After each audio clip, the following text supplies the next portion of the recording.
최근에 미국이 20년 동안 전쟁을 했던 아프가니스탄에서 철수를 했습니다. 그러면서 과거에 아프가니스탄의 정권을 잡았던 탈레반이 다시 아프간 전체를 장악하게 됐습니다.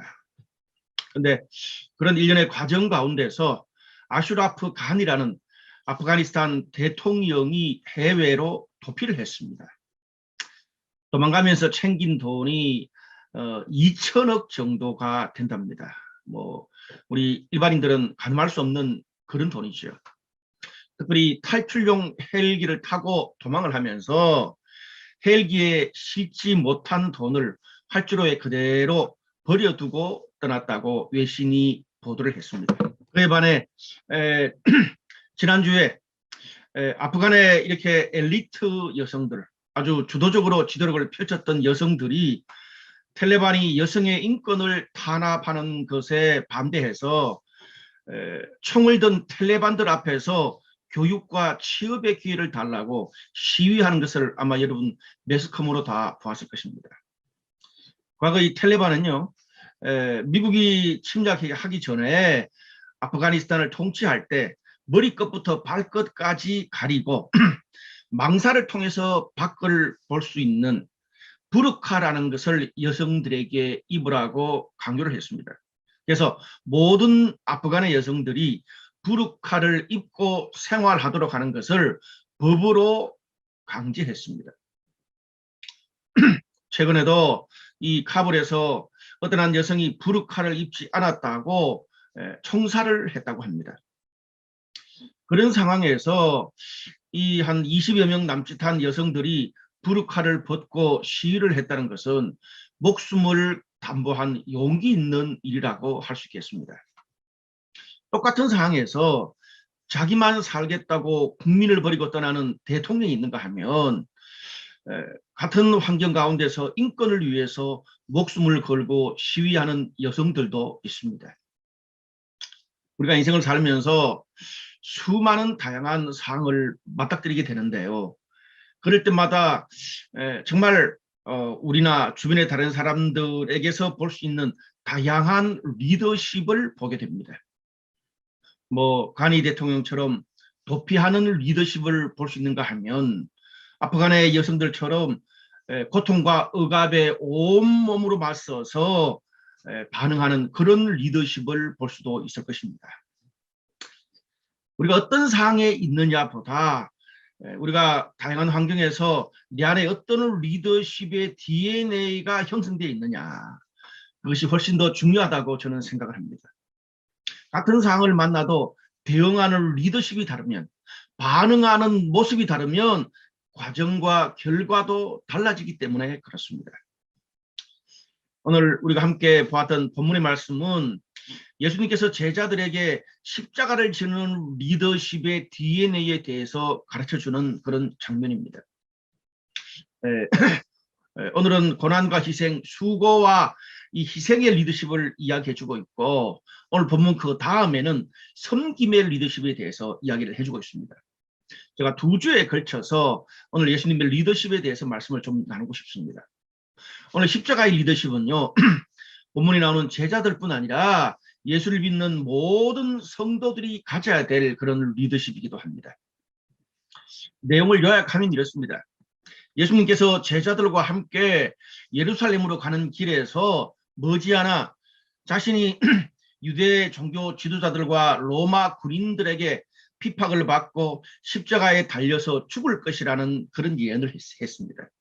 뿐만 아니라 다시 부활할 것도 예수님이 본문을 통해서 이야기해 주고 있습니다. 그렇다면요, 오늘 예수님께서 자신의 그 십자가의 죽음과 부활을 이야기하셨다면 지금 예수님이 제자들과 함께 예루살렘으로 가는 그 길은 모든 사람의 죄를 용서하고 구원하시기 위해서 가는 죽음의 길인 것입니다. 예수님은 모든 사람을 위한 그들을 위해서 고난받는 죽음의 길을 피하지 않고 또박또박 걸어가셨습니다. 만약 우리가 그 자리에서 이런 예수님의 이야기를 들었다면 함께 걱정해 주지 않겠어요? 아니면 예수님 그러시면 안 됩니다, 만류했겠죠. 그런데 그렇게 함께 걱정해 주는 것은 고사하고 오늘 본문에 보니까 제자들 중에 세베대의 두 아들의 어머니가 예수께 옵니다. 이 세베대의 두 아들은 예수님 제자 중에 야고보와 요한입니다. 야고보와 요한의 어머니가 예수님께 와서 주님의 나라가 왔을 때에 내 두 아들을 하나는 예수님 우편에 하나는 예수님 좌편에 앉게 해 주십시오. 그렇게 부탁을 했습니다. 뭐 우리 문화나 또 유대 문화나 똑같이 권위자의 좌우편에 앉는다는 말은 최고의 자리에 있게 해달라는 그 뜻입니다. 모든 부모들은 다 자식을 걱정하지 않습니까? 충분히 이해할 수 있습니다. 그런데 그 시기, 상황이 중요합니다. 지금 예수님은 고난과 죽음의 길을 가는 것을 예언하면서 너무나 인생의 생사가 달린 기로에 있습니다. 그런데 그 시기에 제자의 어머니는 자식들의 출세만을 원하고 있습니다. 오늘 마태복음 기자는 이것을 묘하게 대조시키고 있어요. 오늘 그 세베대 어머니한테 그 이야기를 듣고 예수님이 어떤 말씀을 하십니까? 22절에서 24절에 보면 요약하면 이런 말씀이 있어요. 예수께서 대답하여 이르시되 내가 마시려는 잔을 너희가 마실 수 있느냐? 너희가 내 잔을 마시려니와 내 좌우편에 앉는 것은 내가 주는 것이 아니라 내 아버지께서 누구를 위하여 예비하셨든지 그들이 얻을 것이니라. 열 제자가 듣고 그 두 형제에 대하여 분이 여기거늘. 그런 말씀이 있어요. 뭐 오늘 이 말씀은 뭐 성경의 원어인 헬라어를 분석할 필요가 전혀 없이 너무나 우리들이 쉽게 이해할 수 있는 그런 말씀입니다. 예수님께서 세베대 어머니한테 또 그 두 아들한테 심플하게 하나만 물으십니다. 오늘 그 물으신 예수님의 심플한 한 가지 물음은 오늘 저와 여러분 우리들에게 묻는 물음이기도 합니다. 너희가 내가 마실 수 있는 잔을 마시겠냐? 이렇게 물었습니다. 여러분 오늘 본문에 이렇게 여러 가지 정황을 볼 때 예수님이 마시는 잔은 뭡니까? 모든 사람의 죄를 용서하고 구원하시기 위해서 십자가를 지는 고난과 희생의 잔입니다. 그러면서 뭐라 그러세요? 나중에 예수님 좌우편에 누가 앉게 되는 것은 그건 하나님의 뜻대로 세울 거니까 너희는 신경을 꺼라. 그렇게 말하는 거예요. 핵심은 내가 마시는 고난의 잔, 희생의 잔을 마시겠냐? 그걸 묻고 있습니다. 쉽게 말해서 오늘 우리 일상용어로 너희가 다른 사람을 위해서 고난받는 자리에 가지도 않고 그 희생의 잔을 마시지도 않으면서 예수님 좌우편에 앉는 자리만 탐내지 말라는 거죠. 옛날 우리나라 속담에 제사에는 관심이 없고 제사밥에만 관심을 가지는 그런 일을 하지 말라는 거예요. 오늘 여기서 예수님의 리더십에 대한 아주 중요한 팁 하나를 발견하게 됩니다. 고난받고 희생하는 십자가의 길 없이 영광의 자리만 추구해서는 안 된다는 거죠. 오늘 예수님의 이 말씀을 이어받아서 기독교의 오랜 전통들은 십자가의 리더십을 한마디로 요약해주는 그런 문장이 계속 전해져 왔습니다. 아마 여러분도 흔히 들어봤던 그런 말이겠지만 No cross, no crown. No cross, no crown. 무슨 뜻입니까?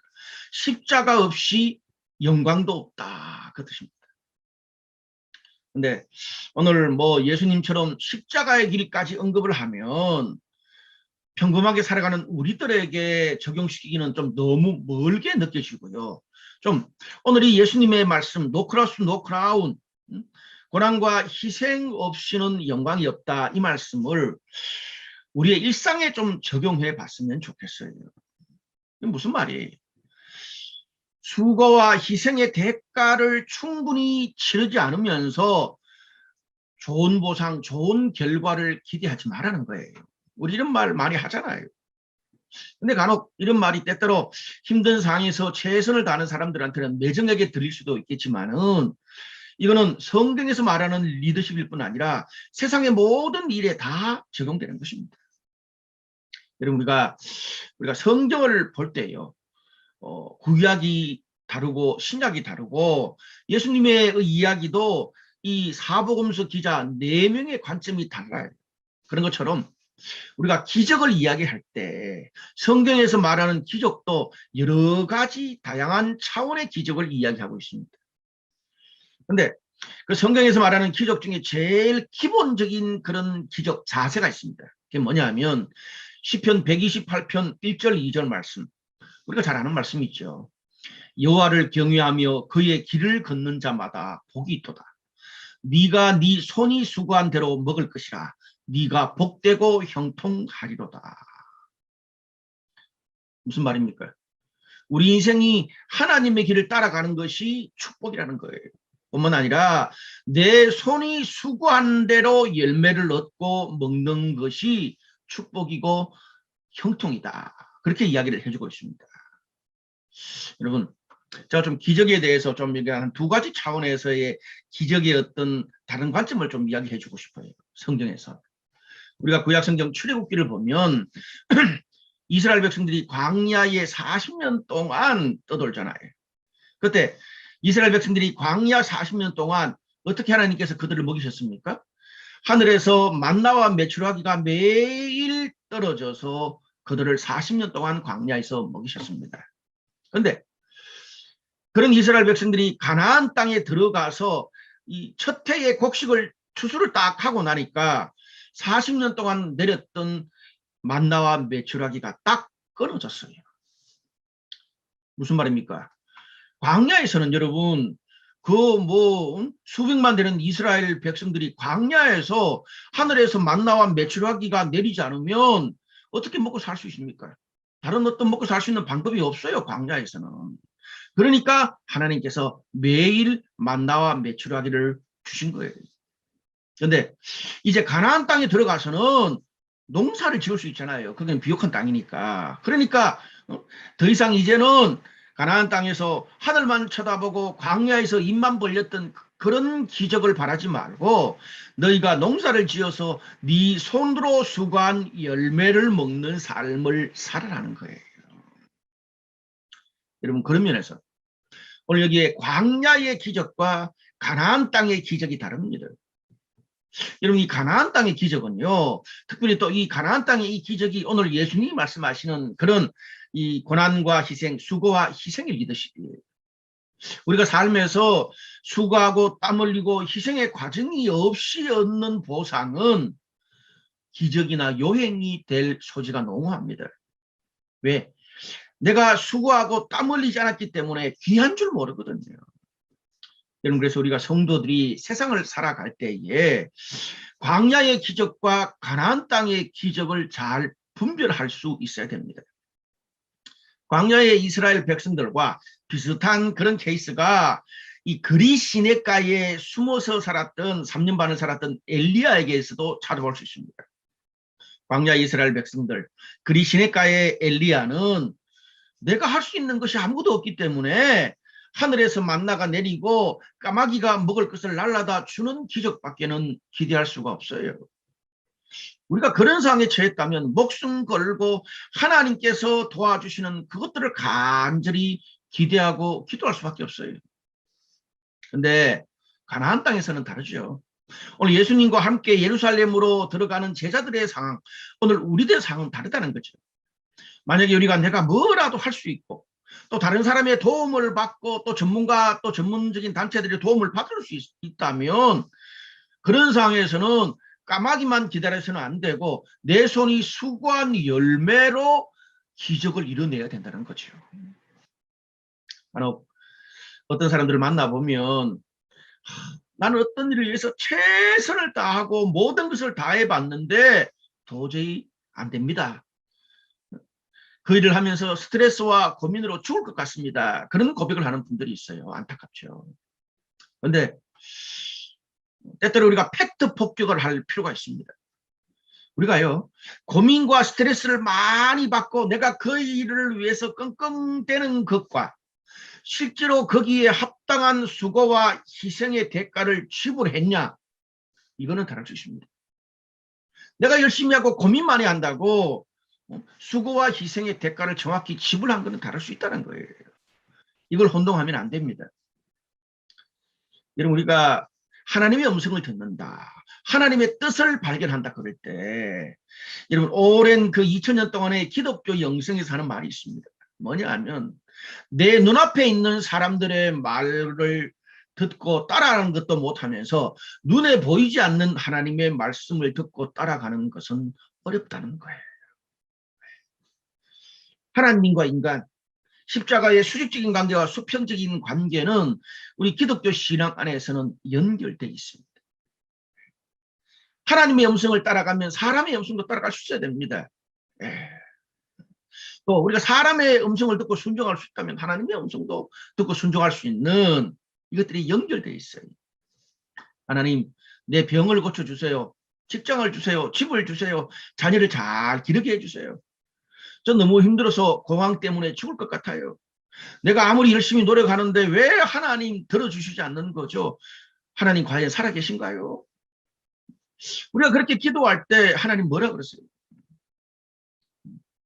제가 인생을 한 50 넘어 살면서 요즘 성경을 보면서 제가 듣게 되는 거는 하나님 뭐라고 하시냐 이거예요. 하나님의 말씀을 통해서 쭉 들어보면 내가 네 주변에 그 부분에서 경험도 많고 열매가 있는 사람들을 네 주변에 보내줬잖냐. 전문가를 보내주고 전문적인 단체에 가봐라. 병원에 가봐라. 그렇게 말씀하시는 거예요. 그래도 우리가 그걸 안 하니까, 야, 너희 교회에 구직을 전문으로 하는 그런 회사에 일하는 사람도 있고, 의사도 CEO도 이사도 변호사도 PD도 유치원 원장도 금융계 일하는 사람도 스타트업을 하는 사람도 심지어 엔터테인먼트에 연결되어 있는 사람도 너희 교회 셀에 보내줬잖냐. 그것만 있냐?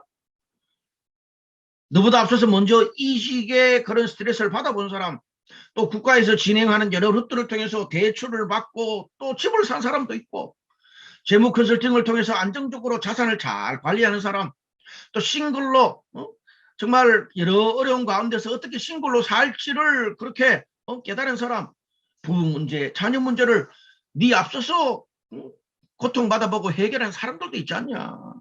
심지어 공황에 걸려본 사람들까지 네 주변에 교회에 꽤나 있더라. 여러분, 목사인 저도 또 우리 주변의 셀 리더들도 그런 사람들의 도움을 함께 받아서 우리 인생의 어려운 문제들을 해결해 가고 있습니다. 사랑하는 여러분, 때때로 우리가 까마귀만 기다리고 낙심하고 하나님을 원망하고 주저앉아 있지 마시길 바랍니다. 전화해 보십시오. 근데 요즘 젊은 분들은 그것도 쉽지 않더라고요. 그것도 부담스러우면 사역자나 셀 리더들한테 이야기해서 그런 분들 좀 연결해주고 갈 때 같이 좀 가달라고 요청하십시오. 기꺼이 함께 갈 거예요. 또 그것도 안 될 수 있어요. 그럼 어떻게 해요? 하나님, 내가 이런 것들이 내 삶에 다른 사람에게 도움을 요청하는 그것들이 익숙하지 않은데 이 부담을 넘어서 찾아갈 수 있는 그런 마음 멘탈을 달라고 기도하십시오. 그리고 내 본성과 스타일은 아니지만 배울 수 있고 들을 수 있고 순종할 수 있는 길을 달라고 기도하셔야 돼요. 그런 상황에서는 그것이 수고와 희생의 대가를 지불하는 것입니다. 우리가 수고한다고 할 때 열심히 일하는 것만 수고가 아닙니다. 여러분, 현대사회에서는 찾아가고 배우고 듣고 손을 내미는 것도 수고요 희생이라고 그럴 수 있습니다.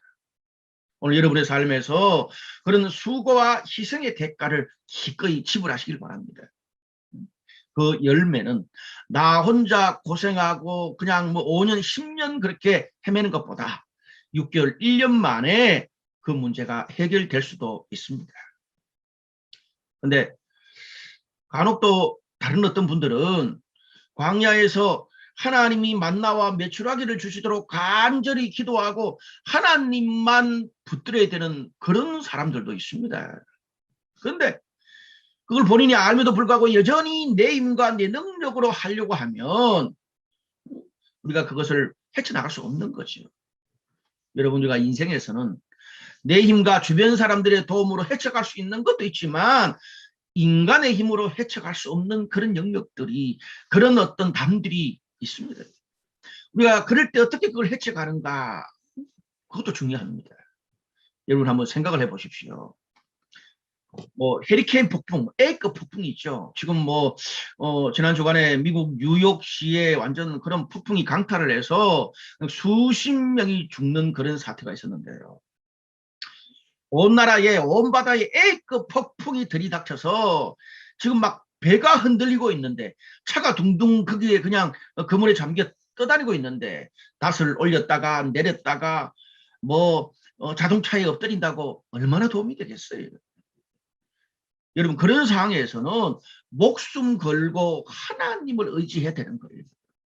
내 생각, 내 경험, 내 의지를 멈추는 게 그럴 때는 이 수고와 희생의 대가를 지불하는 거예요. 우리가 우리의 삶에서 수고와 희생의 대가를 지불할 때도 상황에 따라서 다르다는 거예요. 그러니까 구약 성경에 또 성경의 여러 가지 케이스를 제가 좀 한 말씀을 드릴게요. 구약 성경에 보면 히스기야 왕이 죽을 병에 걸려가지고 어떤 것도 할 수 없을 때 모든 사람들 들어오지 말라 그러고 정말 혼자 하나님께 목숨을 거는 기도와 통곡을 드릴 때에 하나님께서 그 히스기야의 죽을 병을 낫게 하시고 생명이 15년 더 연장되는 기적을 경험하게 하셨어요. 뿐만 아니라 당시 세계 최고의 나라인 아시리아, 도저히 이스라엘로는 감당할 수 없는 그런 적군들이 쳐들어왔는데 자중질환에 빠져서 물러가고 그 성을 지킬 수 있도록 해주셨어요. 어떤 기도 때문에? 히스기야의 목숨을 건 기도 때문에. 오늘 열왕기하 20장 5절 6절 말씀에 이런 말씀이 있어요. 요약하면 이사야에게 한 말씀이에요. 하나님이 너는 돌아가서 히스기야에게 이르기를 여호와의 말씀이 내가 네 기도를 들었고 네 눈물을 보았노라. 다시요. 내가 네 기도를 들었고 네 눈물을 보았노라. 내가 너를 낫게 하리니 네가 3일 만에 여호와의 성전에 올라가겠고 네 날이 15년을 더할 것이며 내가 너와 이 성을 아수르의 왕의 손에서 구원하고 이 성을 보호하리라. 오늘 이 말씀 내가 네 기도를 들었고 네 눈물을 보았노라. 너를 낫게 하겠고 너의 연수를 15년 더 연장시키고 이 성을 보호하겠다고.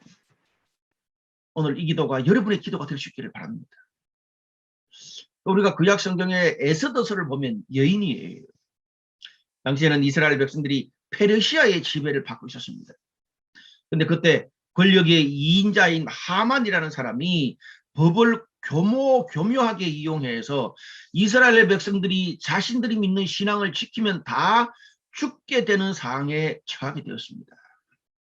근데 그때 당시 페르시아 왕의 후궁으로 있었던 에스더가 왕궁의 법을 어겨가면서까지 목숨을 걸고 왕에게 그 사항을 청하러 가게 됩니다. 그러면서 사촌 오빠인 모르드기한테 이런 요청을 해요. 에스더 4장 15절 16절 에스더가 모르드기에게 화답하여 이르되 당신은 가서 수산에 있는 유다인을 다 모으고 나를 위하여 금식하세 하되 밤낮 3일을 먹지도 말고 마시지도 마소서. 나도 나의 시녀와 더불어 이렇게 금식한 후에 규례를 어기고 왕에게 나아가리니 죽으면 죽으리이다 하니라. 나를 위하여 금식해달라고 중보기도를 요청한 것입니다. 그러면서 죽으면 죽으리이다.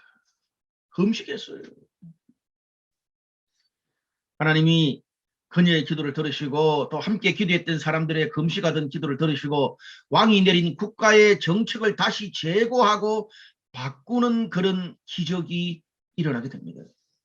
우리로 말하면 국가에서 물론 스타트업이나 기업의 그런 지원이나 대출의 그런 여러 가지 그런 루트들이 기도를 통해서 그 정책이 바뀌게 했다는 거예요. 놀랍죠. 여러분 우리가 신약에 가면 10대의 티네이저인 소녀 마리아에게 천사가 나타나서 남자 없이 성령으로 아기 예수를 잉태할 것이라고 예언을 해줍니다. 당시 이스라엘 법에는요. 처녀가 특별히 약혼자가 있는데 다른 사람이 아이를 임신하면 돌로 쳐 죽이는 율법의 관리가 있었습니다. 근데 여러분, 남자를 가까이 하지 않은 그런 처녀가 임신을 하는 것은 역사상 단 한 번도 없었던 일이고 마리아 이후로도 없던 일입니다. 약혼자뿐 아니라 그 누구를, 어떤 인간을 설득할 수 있겠어요? 오해받아 죽을 일밖에 없어요. 어린 10대의 마리아가 어떻게 그거를 이해할 수 있었겠습니까? 근데 누가복음 1장 37절 38절에 마리아가 이렇게 하나님 앞에 고백합니다. 대저 하나님의 말씀은 능하지 못하심이 없느니라. 마리아가 이르되 주의 여종이오니 말씀대로 내게 이루어지이다. 아멘. 하나님의 말씀은 능하지 못한 것이 없으니까 말씀대로 이루어지이다. 순종하겠다는 말입니다. 도무지 인간의 어떤 그 사고로는 이해할 수 없지만 하나님 말씀에 순종하는 대가를 지불했습니다. 10대 소녀 티네이저가. 그리고 우리가 누가복음에 가면 당시에 세리장이고 부자였지만 매국노라고 손가락질을 받았던 삭개오가 나오는데요. 이 삭개오가 예수님을 진정으로 만나고 난 다음에 인생을 돌이키는 재정적인 소원을 합니다. 우리가 하나님 앞에 서원하는 것이 여러 가지가 있어요. 한나는 아들을 주시면 자녀를 바치겠다고 하나님께 드리겠다고 서원을 했고, 오늘 여기 삭개오는 재정적인 서원을 합니다. 누가복음 1장 37절 38절에 이런 서원을 해요. 삭개오가 주께 여짜오되 주여 보시옵소서, 내 소유의 절반을 가난한 자들에게 주겠사오며 만일 누구의 것을 속여 빼앗은 일이 있으면 네 갑절이나 갚겠나이다. 예수께서 이르시되 오늘 구원이 이 집에 이르렀으니 이 사람도 아브라함의 자손이니라. 여러분, 성경에 정말 이렇게 오직 하나님만 붙들고 기도하고 결단했던 수많은 사건들이 나옵니다. 코로나 상인 지금 어떤 인간의 노력으로 이것들을 어떻게 할 수 있는 그런 가능성이 없는 지금, 저는 우리들에게 이런 신앙의 결단과 대가 지불이 필요하다고 생각합니다. 안 했던 큐티도 갖고, 안 했던 기도도, 그리고 빠졌던 예배도, 셀 모임도, 그리고 신앙 훈련도, 금식도, 하나님께 서원도 해보십시오. 다양한 서원까지.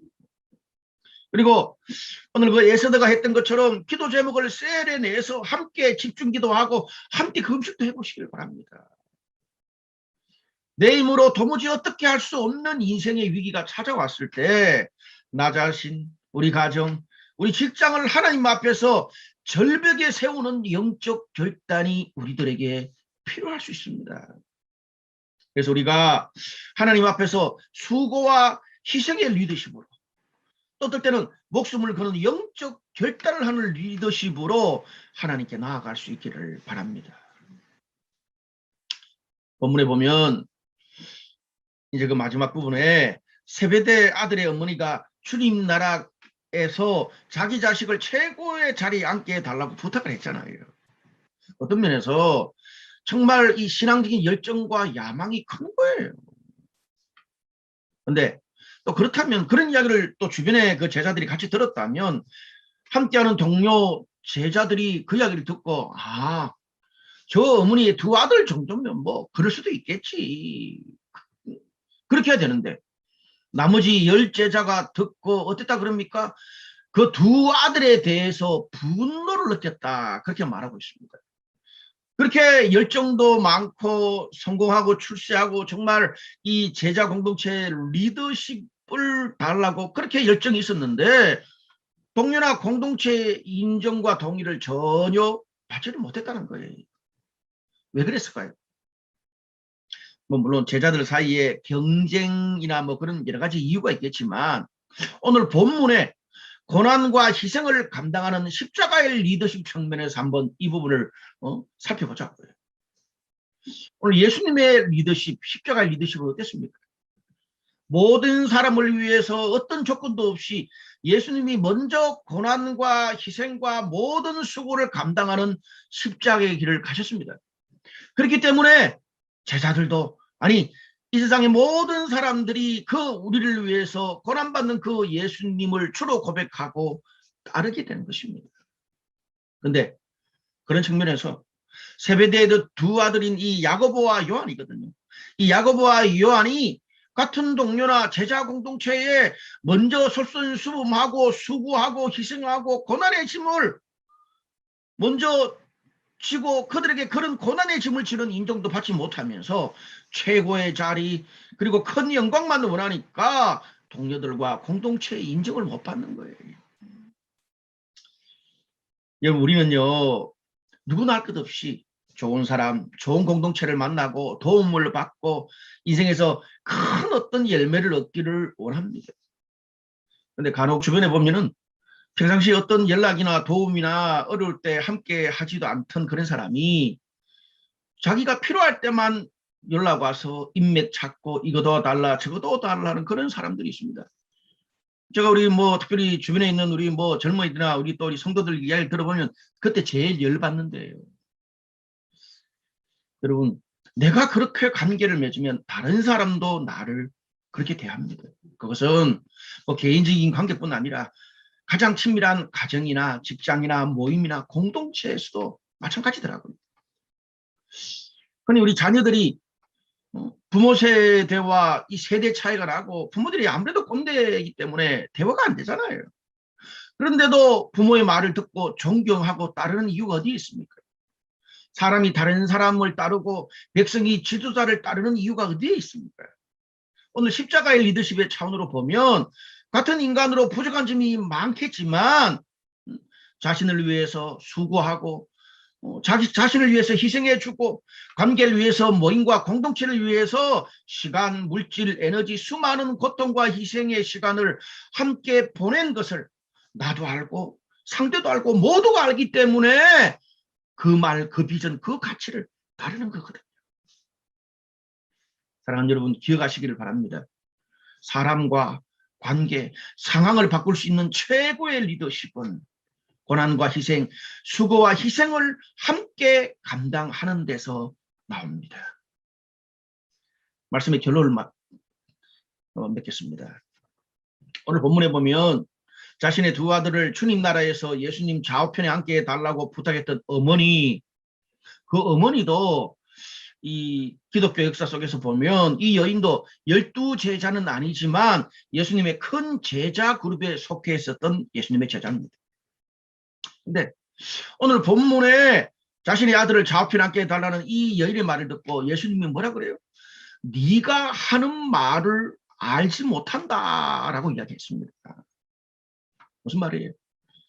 그 어머니와 두 아들은 열정과 야망, 잘 되고자 하는 열정과 야망만 가득했지 그것을 위해서 고난과 희생, 수고, 대가를 지불하는 리더십도 몰랐고 다른 사람과 공동체의 인정을 받지도 못했습니다. 여러분, 야망과 비전의 차이가 뭘까요? 야망은요, 큰 열매, 좋은 자리에 관심이 들어가 있는 것이고 비전은 그 가치를 위해서 고난과 희생의 대가를 기꺼이 함께 감당하려고 결단하는 것입니다. 마태복음 27장 56절에 보면 이런 말씀이 있습니다. 예수님이 이제 십자가에 달리셨을 때에 마태가 기록한 거예요. 그 중에는 막달라 마리아와 또 야고보와 요셉의 어머니 마리아와 또 세베대의 아들들의 어머니도 있더라. 다시요. 또 세베대의 아들들의 어머니도 있더라. 무슨 말입니까? 예수님이 십자가에 달리는 현장에서 12제자들은 다 도망갔지만 세베대의 어머니가 달인 여인들과 함께 끝까지 그 십자가의 고난의 자리를 지켰다는 거예요. 변화됐다는 거죠. 세베대의 어머니뿐 아닙니다. 그 아들 야고보도 나중에 예수님이 부활하고 난 이후에 초대교회 지도자로서 돌에 맞아서 순교했습니다. 그리고 동생 요한도 말년에 반모섬에 유배되어서 그 고령의 나이에 요한계시록을 썼습니다. 변화했다는 거죠. 오늘 말씀을 듣는 우리도 오늘 본문에 아직 예수님의 십자가의 리더십을 깨닫지 못한 세베대의 어머니와 두 아들이 예수님의 십자가와 부활을 경험하면서 고난과 수고와 희생의 대가를 감당하는 리더십으로 변화된 걸 보잖아요. 오늘 말씀을 듣는 우리들도 아직은 우리가 고난과 희생으로 이 어려움을 이겨내는 그런 리더십이 부족하지만 말씀을 듣고 내 삶 속에서 부활을 경험하면서 우리도 세베대의 어머니와 두 아들이 변화되는 그런 놀라운 고난과 희생 수고의 대가를 지불하는 리더십으로 변화되는 저와 여러분 우리 모두가 되시기를 주님의 이름으로 축복합니다.